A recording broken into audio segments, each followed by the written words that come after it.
জলে উপাসক কবিতা by artist Mohammad Shahabuddin. খুঁজিয়া আনো সকল কিছু পূজারীর বাড়িতে, যা যা আনিবে তাহা আবার লাগিবে আর্টিস্টকে ধরিতে।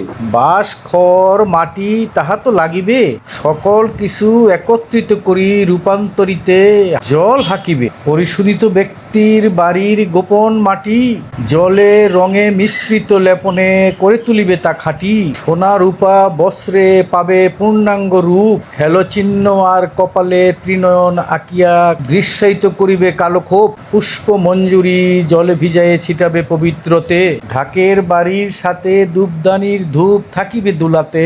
দুহাত একসাথে করে কর্তার স্মরণে কর্তাকে নম, মাতৃরূপে চিন্তিত সকলে সকলে তাহা জানো। ভক্তি শ্রদ্ধায় ভরে দিন শেষে যখন দশমী গেল চলে, মাকে নিয়ে এসে সকলে মিলে বিসর্জন জলে, ভক্তিতে মাকে আবার পাবো বলে।